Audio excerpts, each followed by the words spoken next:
আসসালামু আলাইকুম গাইস। আজকে একটা নতুন রেসিপি নিয়ে চলে এলাম। আজকের রেসিপি হচ্ছে আফগানি চিকেন।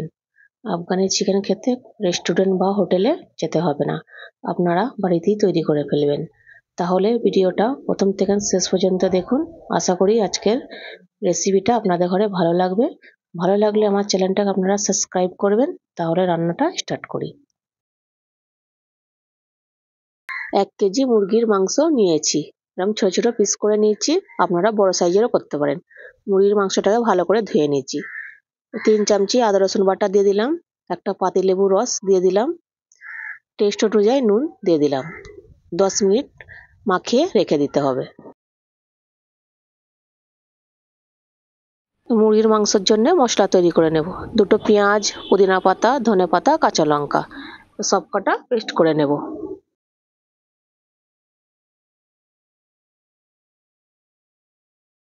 মশলাটা পেস্ট করা হয়ে গেছে। একটা বাটি নিয়ে নেব। 200 গ্রাম টক দই ঢেলে দিলাম, ভালো করে পরিষ্কার করে নেব।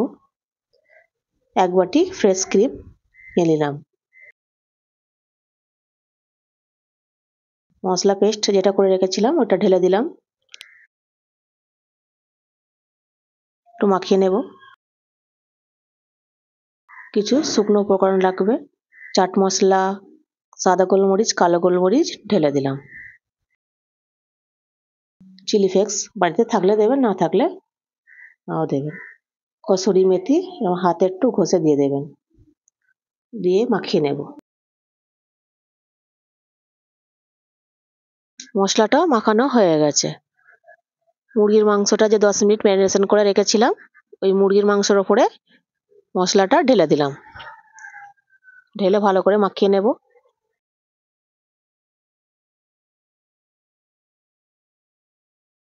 মাখানো হয়ে গেছে।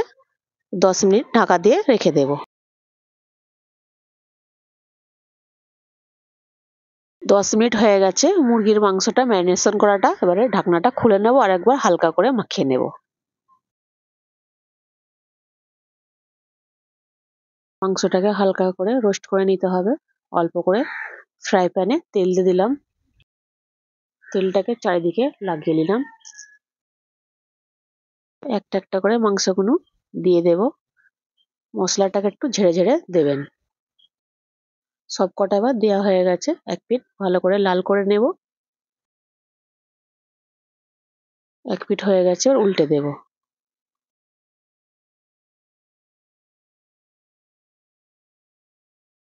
এক পিঠ হয়ে গেছে, আর এক পিঠ ভালো করে লাল করে নেব, তুলে নেব। এই দেখুন হয়ে গেছে, তুলে নেব। মাংসটা আমার ফ্রাই করা হয়ে গেছে, তুলে নিয়েছি। এবার গ্রেভিটা তৈরি করে নেব। কড়াইয়ের মধ্যে পরিমাণ মতন তেল দিয়ে দিলাম। একটা ছোট্ট চামচির মধ্যে 1 চামচি বাটার নিলাম।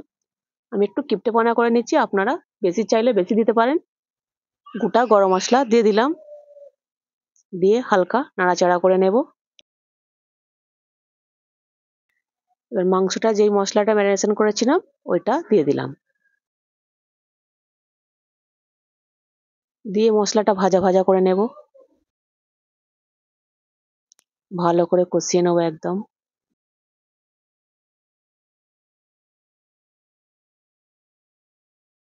দেখুন কষানো হয়ে এসেছে, মাংসের তেল উপরে এসে আসছে দেখুন। আর একটু জল দিয়ে দেব। মাংসটাকে আমি যে ভেজে রেখেছিলাম, স্মোকি ফ্লেভারের জন্য আমি গ্যাসে এটা ফ্রাই করে নেব। আমার কাছে কাঠকয়লা ছিল না, ওই জন্য আমি গ্যাসে এরকম জ্বালিয়ে নেব। আপনারা চাইলে কাঠকয়লার ওপরে একটু তেল দিয়ে ধোঁয়া দিয়ে দেবেন, স্মোকি ফ্লেভার হয়ে যাবে। দেখুন আমার একটা হয়ে গেছে। এবার সব কটা আমি তৈরি করে নেব। সব কটা আমার তৈরি করা হয়ে গেছে।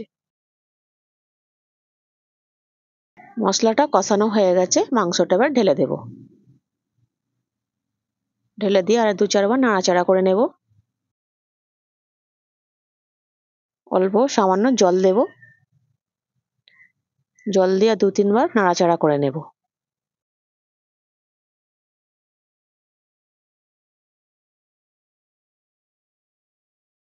দেখুন কত সুন্দর কষানো হয়েছে। গরম মশলা দিয়ে দেব 1 চামচি, দিয়ে আর 2-4 বার নাড়াচাড়া করে নেব। মাংসটা যখন বাড়িতে রান্না হবে এত সুন্দর ঘ্রাণ বেরোবে, দেখুন কত সুন্দর মাংসটা তৈরি হয়েছে। এবারে ঢাকনা চাপা দিয়ে 5 মিনিট রেখে দেব।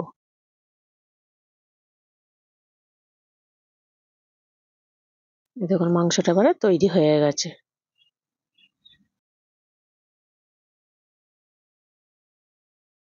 দেখুন কত সুন্দর কালার এসেছে, দেখুন। ওর ওপর দিয়ে ধনেপাতা ছড়িয়ে দেব।